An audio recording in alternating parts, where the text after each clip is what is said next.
All right, so lately on the news, the governor of New York, Andrew Cuomo, has been alleged to have some kind of misconduct. I think there's probably both sides of the story, right? Obviously, he has overstepped some of his boundaries on his response with COVID-19, but it's very contentious, and so things that would normally might slide are taken at a different level. I think there's part of that. Obviously, there's always different interpretations. But I want to point out that there are two other kinds of workplace harassment. Maybe not to the level of harassment, but unfairness that I deal with all the time.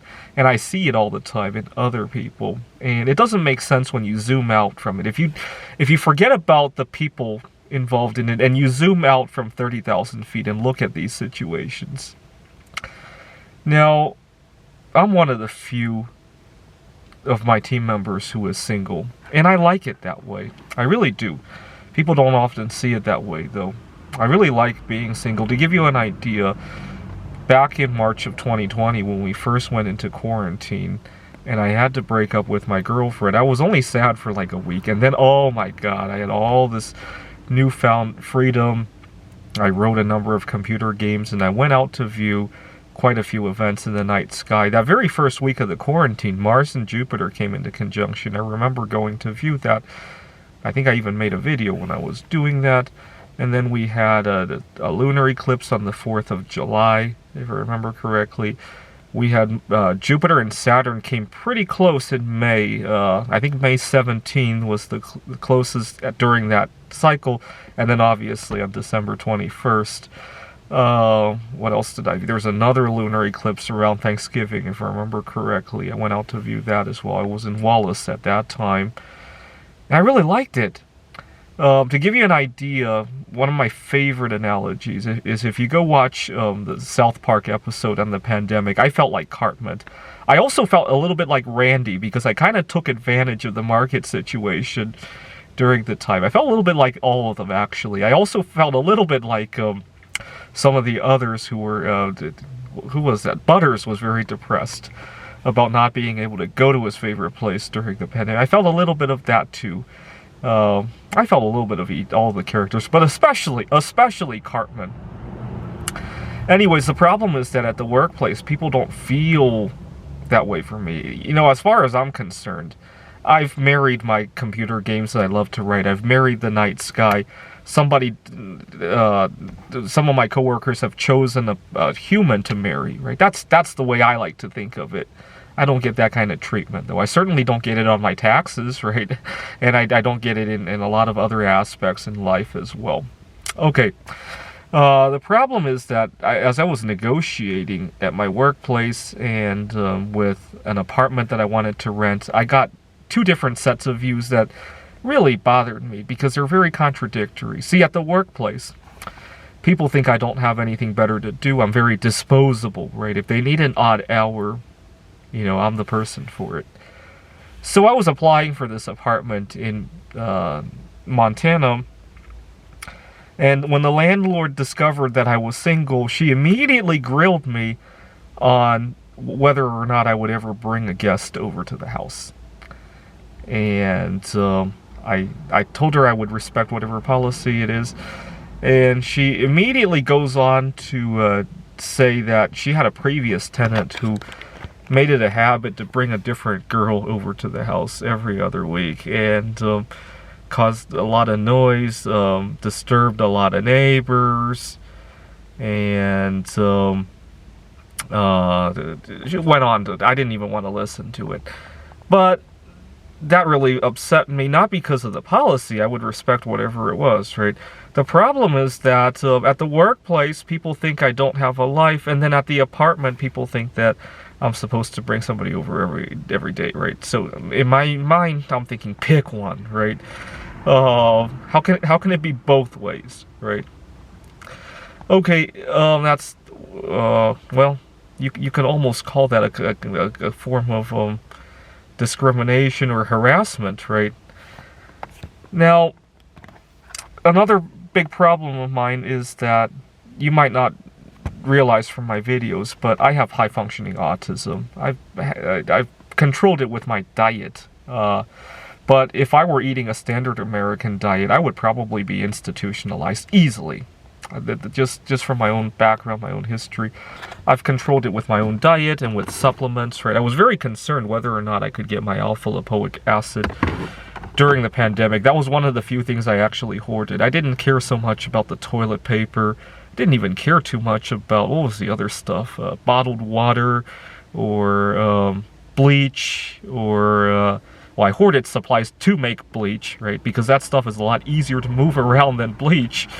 What else did people hoard? I wasn't too... the other thing I hoarded, obviously chocolate, right?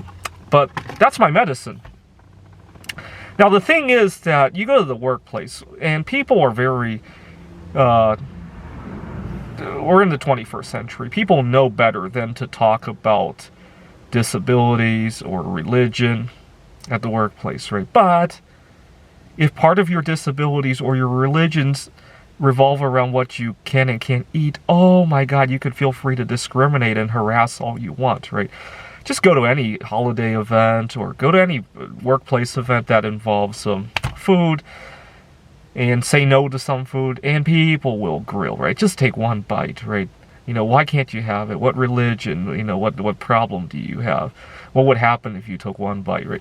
You see, in my opinion, in a perfect world, obviously we don't live in that utopia, right? But in a perfect world, when somebody says no to food, that should be the end of the discussion, right? Nobody should be forced to defend why they don't want to take whatever food, or whether it's a personal preference, whether it's due to a disability or a religion, right? Nobody should have to disclose that. And unfortunately, that's not the world we live in, right? Sometimes I half-jokingly tell people, you know, obviously I have to be very close to the coworker in order to do this, right? I ask the coworker, well, do you have substances you have to take because of medical conditions? And if the coworker's at least my age, chances are there are, right? And I would ask him, how would you feel if I asked you to take other substances, or not take them, or sacrifice them, or give up your whatever regimen you need for your whatever condition, right? And even then, sometimes people aren't very understanding. Even when I'm talking to somebody who clearly needs to take whatever, or they perceive they need to take whatever prescription medication, right? There might be other solutions, but even then, I still have a hard time getting them to see my eating at the same level as that, right? And speaking of religion, I used to have a classmate. I was very immature at the time, so what I'm saying I wouldn't do today. I had a classmate who was Muslim, and he made fun of me for me not consuming sugar. He thought I wasn't enjoying my life, which is not true. I really love what I eat. Now, one day I'm at the grocery store, and I run into him, and he tells me to come look at this guy at the checkout stand. And I said, so? And my friend pointed out that this guy was buying pork and beer, and he was paying for it with a credit card. And in Muslim, it is a sin to consume pork, it's a sin to drink alcohol, and it's a sin to go into debt. And so my classmate commented that this guy was committing 3 sins at one time. And I got so fed up with him pointing out that I didn't consume all these things. You know, he would make fun of me at parties, at events, or sometimes I would just completely get excluded for not consuming these things. I got really fed up. And so one day I walked by my classmate's desk, and he had a soda that he had just finished drinking. And so I told him, I got a secret for you. I put 3 drops of beer in your soda. You just drank beer. And my class, this is not obviously very appropriate behavior, but I wanted to point out how inappropriate he was for excluding me, for making fun of me, for, well, taking my medication, right? He complained to the dean of our school. I never put the beer in his soda. I only said I did. And I made clear to the dean that I never put the beer in the soda. And I said, well, that's how I feel when he excludes me from events, or when the rest of the class excludes me from events because of my dietary restrictions. And I really need to eat this way to control my autism. You don't want me to be institutionalized and not be able to come to school, do you? I think I said something along those lines. My dean was not very understanding at all. There was clearly a disparity between not drinking beer as a Muslim and needing to control my autism with my diet. He clearly saw a big gap between those two, and it really upset me. And I ended up dropping out of that school and going to another school, which was a little bit more understanding of that. That wasn't the only reason I switched schools, but a big one. Nowadays, there's a lot more understanding, but I still wish when I said no to food, that was the end of the story. I still do. Anyways, accept people for their relationship status and whatever choice of relationship they like to have. Accept people for what they eat, and try not to dig about why they eat the way or they don't eat the way they do, right? That's a personal choice, right? Although if somebody's eating something dangerous that might start a pandemic, I guess then it's okay to dig there, right? But short of that, let it go. Thanks for watching.